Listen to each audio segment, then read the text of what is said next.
आकाशवाणी रांची से प्रस्तुत है प्रादेशिक समाचार।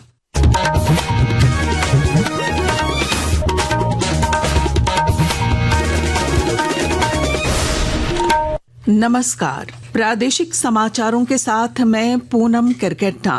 पहले मुख्य समाचार। प्रधानमंत्री नरेंद्र मोदी 22 मई को राज्य में पुनर्विकसित गोविंदपुर रोड रेलवे स्टेशन का वर्चुअल माध्यम से करेंगे उद्घाटन।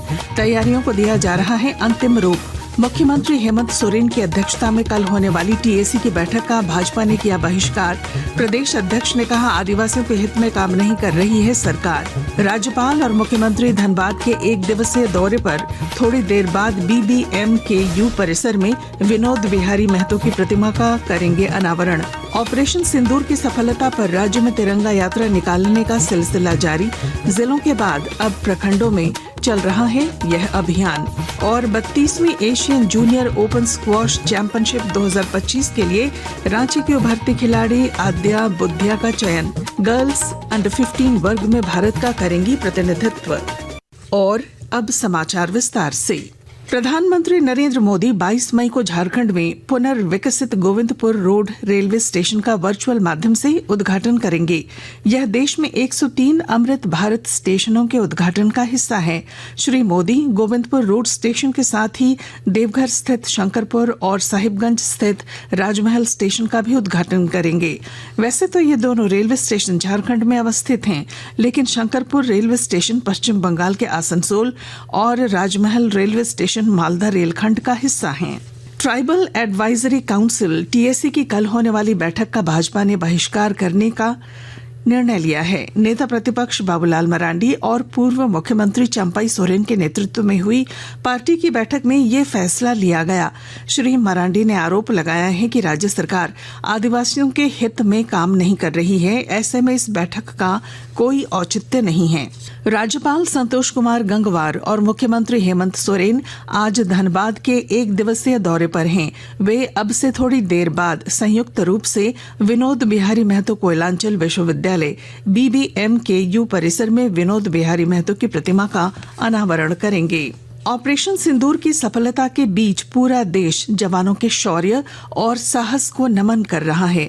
आकाशवाणी समाचार भी सशस्त्र बलों के सम्मान में एक विशेष श्रृंखला प्रस्तुत कर रहा है। आज इस कड़ी में हम परमवीर चक्र विजेता मेजर नायब सूबेदार बाना सिंह के अदम्य साहस का स्मरण कर रहे हैं। एक रिपोर्ट।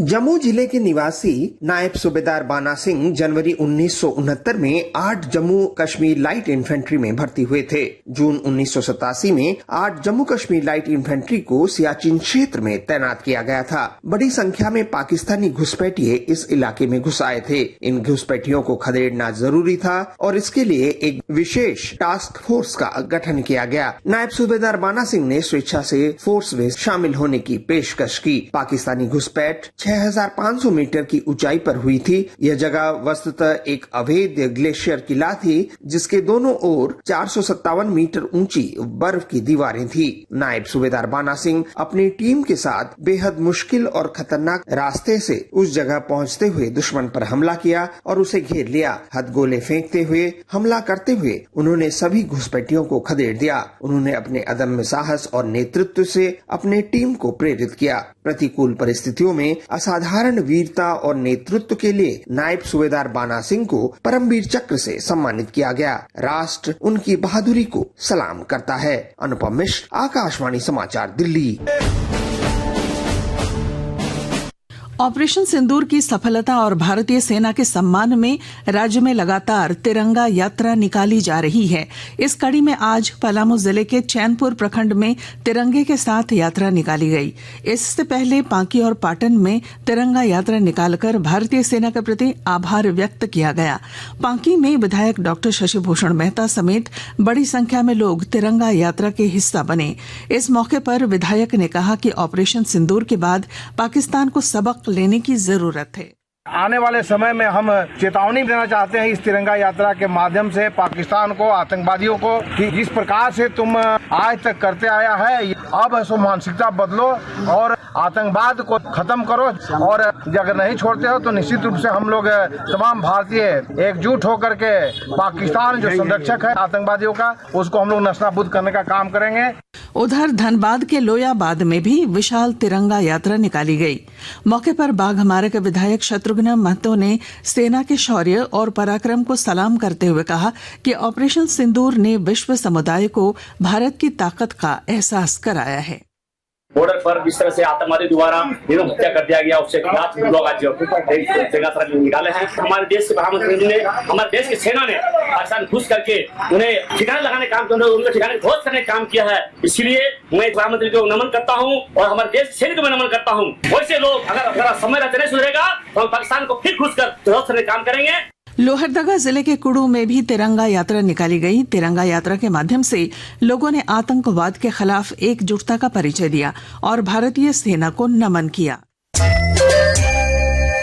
आकाशवाणी के ताजा तरीन समाचारों के लिए आप हमारी वेबसाइट newsonair.gov.in पर लॉग ऑन कर सकते हैं। ताजा समाचार X handle @AIR news alerts और Facebook page All India Radio news पर भी उपलब्ध है। आप प्रादेशिक समाचार एकांश के एक्स हैंडल @AIR न्यूज _ और Facebook page Akashvani news Ranchi, Instagram page तथा YouTube channel AIR news Ranchi पर भी हमारे बुलेटिन सुन सकते हैं। प्रादेशिक समाचार आप आकाशवाणी रांची से सुन रहे हैं। बोकारो विधायक श्वेता सिंह द्वारा 2 पैन कार्ड और 4 वोटर आईडी इस्तेमाल किए जाने के मामले पर सियासी हलचल तेज हो गई है। इस मुद्दे पर भाजपा और कांग्रेस के बीच चल रही जुबानी जंग के बीच डुमरी विधायक जयराम महतो ने भी तीखी प्रतिक्रिया व्यक्त की है। उन्होंने इसे इलेक्शन कमीशन के प्रोटोकॉल का उल्लंघन बताया है। 2 एड्रेस से अलग अलग पैन कार्ड है, इसका मतलब उन्होंने जानबूझकर गलती किया है, जानबूझकर उन्होंने 2 पैन कार्ड बनाया है। उसके इलेक्शन कमीशन का जो प्रोटोकॉल है उसका निसंदेह उल्लंघन है और हमें लगता है कि जो विधिवत न्याय सम्मत कार्रवाई होगी उन पर होगी। 4 वोटर आईडी है अभी 4 एड्रेस से, तो ये तो बिल्कुल गलत है। रेलवे द्वारा किए जा रहे विकास कार्यों की वजह से चक्रधरपुर रेल मंडल में मेगा ब्लॉक लिया जा रहा है। इससे कई ट्रेनों का परिचालन प्रभावित होगा और जानकारी दे रहे हैं हमारे संवाददाता।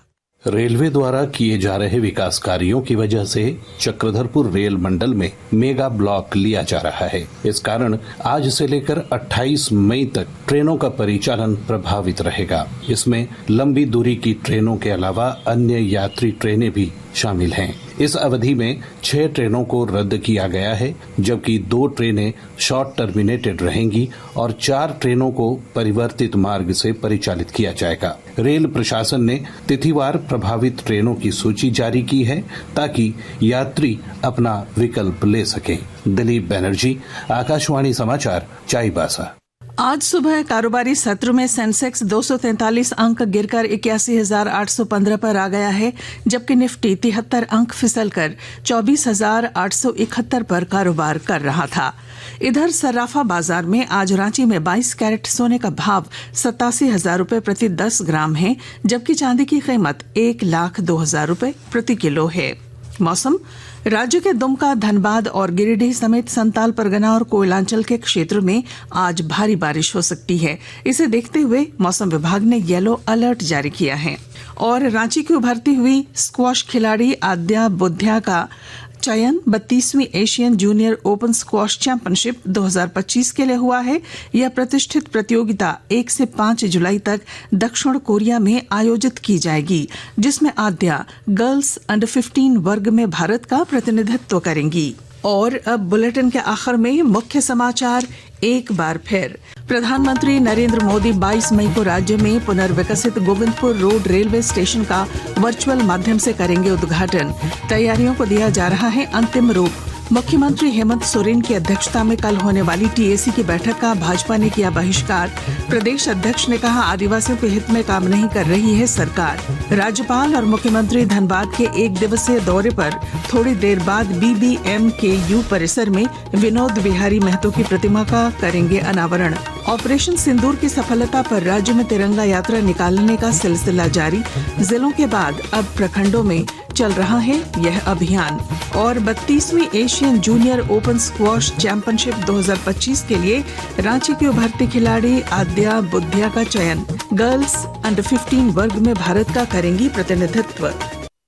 और इसके साथ ही आकाशवाणी रांची से प्रादेशिक समाचार का ये बुलेटिन समाप्त हुआ। अगला प्रादेशिक समाचार बुलेटिन दोपहर 2:55 पर प्रसारित किया जाएगा। नमस्कार।